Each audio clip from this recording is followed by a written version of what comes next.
नमस्कार प्यारे बच्चों, कैसे हैं आप। आशा करती हूँ अच्छे होंगे। तो आज हम करेंगे आपकी अभ्यास पुस्तिका का अध्याय चीफ की दावत, जिसके लेखक हैं डॉक्टर भीष्म साहनी। शुरू करने से पहले आपसे गुजारिश है कि मेरे चैनल को प्लीज़ सब्सक्राइब करें, लास्ट में एक कमेंट लिखना ना भूलें। और इसी के साथ आप अपनी पूरी बुक जो है उसके लिए प्लेलिस्ट को चेक कर सकते हैं। अगर आप कुछ भी मुझसे चाहते हैं तो आप कमेंट करें, मैं उसके लिए एक स्पेशल शॉर्ट वीडियो, कोई क्वेश्चन हो, कोई वर्ड हो जिसको आपको समझ में नहीं आ रहा हो, तो मैं उसके लिए एक अलग से वीडियो बना दूंगी। तो चलिए आप शुरू करते हैं।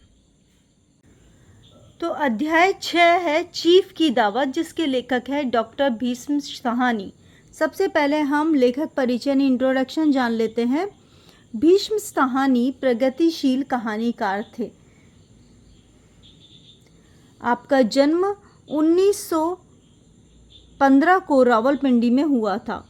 लाहौर से अंग्रेजी में एमए करने के पश्चात आपने पंजाब विश्वविद्यालय से पीएचडी की उपाधि प्राप्त की। आप दिल्ली कॉलेज में अंग्रेजी के वरिष्ठ प्रवक्ता के पद पर कार्यरत रहे। आपकी विचार दृष्टि राष्ट्रीय और समाजपरक थी।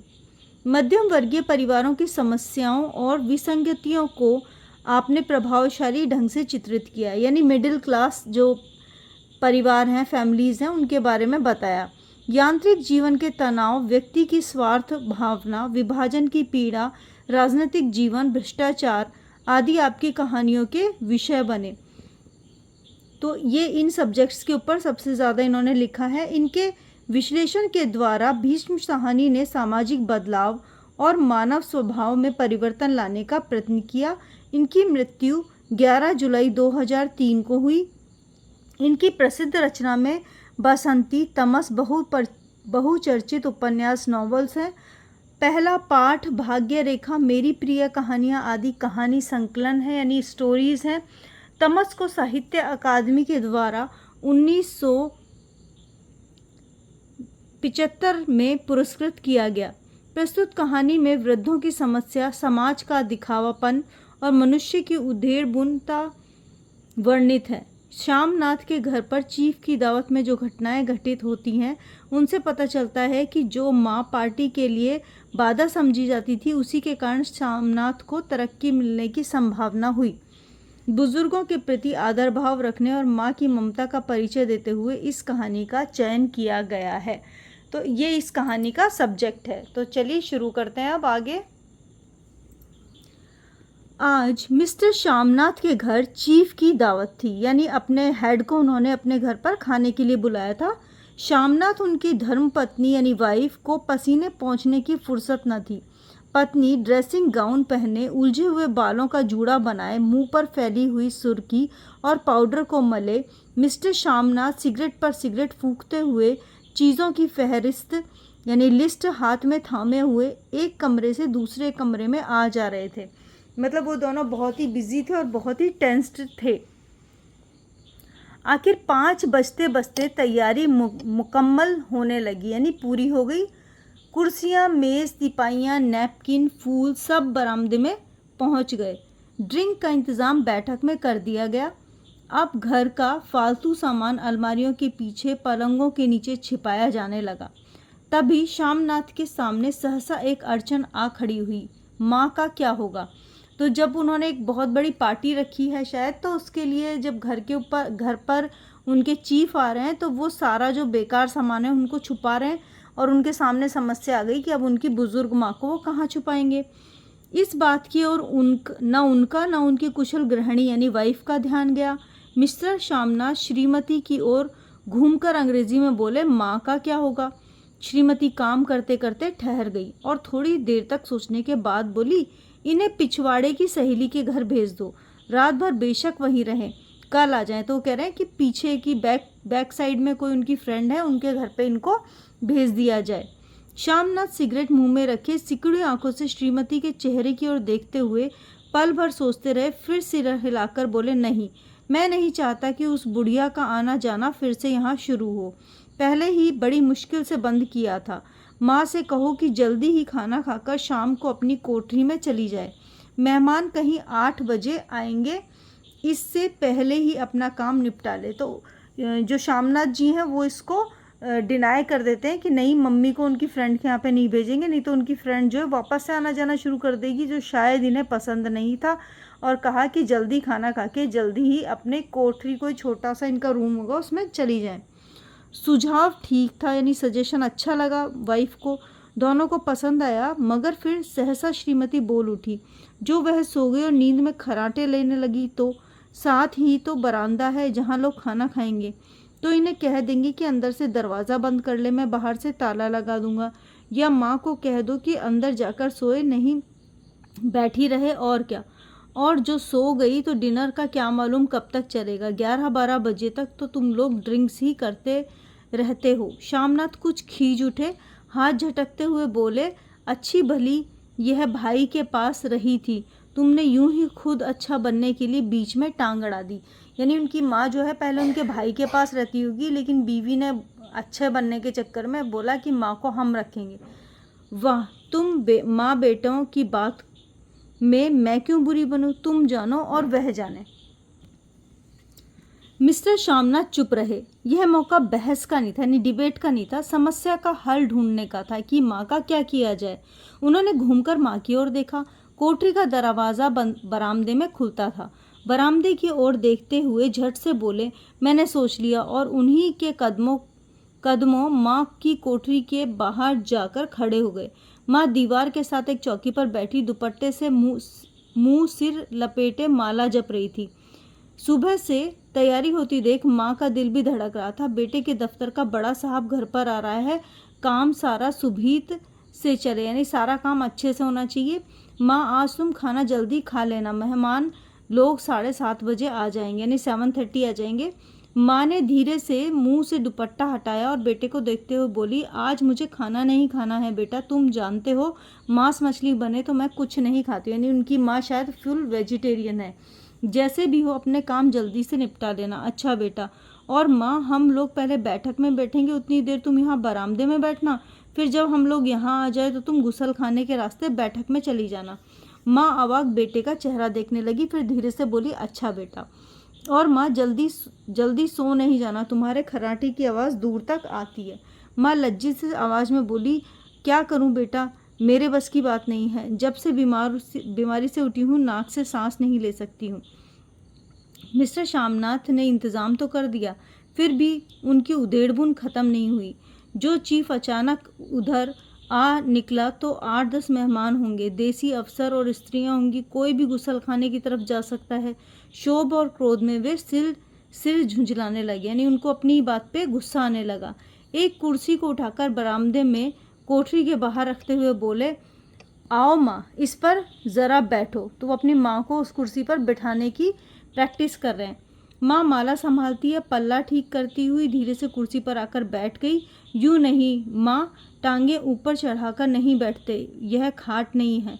माँ ने टांगे नीचे उतार ली, यानी वो बहुत बुजुर्ग हैं तो कंफर्टेबली बैठने के लिए उन्होंने अपने पैर भी ऊपर कर लिए, तो उसने मना किया।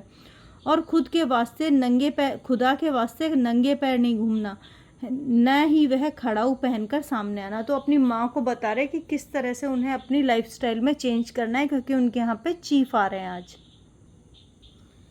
किसी दिन तुम्हारी वह खड़ाऊ उठाकर मैं फेंक दूंगा। माँ चुप रही। कपड़े कौन से पहनोगी माँ? जो है वही पहनूंगी बेटा, जो कहो पहन लूँ। फिर श्यामनाथ सिगरेट मुंह में रखे फिर आधी खुली आंखों से माँ की ओर देखने लगे और माँ के कपड़ों की ओर सोचने लगे। श्यामनाथ हर बात में तरतीब चाहते थे, यानी सब अच्छे से होना चाहिए। घर का संचालन उनके अपने हाथ में था। खूंटियाँ कमरों में कहाँ लगाई जाएंगी, बिस्तर कहाँ बिछेंगे, किस रंग के पर्दे लगाए जाएंगे, श्रीमती कौन सी साड़ी पहनेंगी, मेज़ किस साइज़ की होगी। श्यामनाथ की चिंता थी कि अगर चीफ का साक्षात माँ से हो गया तो कहीं लज्जित न होना पड़े। माँ को सिर से पाँव तक देखते हुए बोले, तुम सफ़ेद कमीज़ और सफ़ेद सलवार पहन लो, पहन के आओ तो ज़रा देखूं। माँ धीरे से उठी और अपनी कोठरी में कपड़े पहनने के लिए चली गई। तो वो माँ क्या पहनेगी शाम को, इसका डिसाइड कर रहे हैं। यह माँ का झमेला ही रहेगा। फिर उन्होंने अंग्रेजी में अपनी स्त्री से कहा, कोई ढंग की बात हो तो भी कोई कहे, अगर कहीं कोई उल्टी सीधी बात हो गई, चीफ को बुरा लग गया तो सारा मज़ा जाता रहेगा। माँ सफ़ेद कमीज़ और सफ़ेद सलवार पहनकर निकली। छोटा सा कद, सफ़ेद कपड़ों में लिपटी, छोटा सा सूखा हुआ मुंह, धुंधली आंखें, केवल सिर के आधे झड़े हुए बाल पल्ले की आट में छिपे हुए। पहले कुछ कम कुरूप नजर आ रही थी। चलो ठीक है, कोई चूड़ियाँ वूड़ियाँ हो तो पहन लो, कोई हर्जा नहीं है। चूड़ियाँ कहाँ से लाऊं बेटा, तुम तो जानते हो सब जेवर तुम्हारी पढ़ाई में बिक गए। यह वाक्य श्यामनाथ को तीर की तरह लगा। तिनक कर बोले, यह कौन सा राग छेड़ दिया माँ, सीधा कह दो ना कि नहीं है जेवर, बस। इससे पढ़ाई वढ़ाई का क्या तकल्लुफ़ है।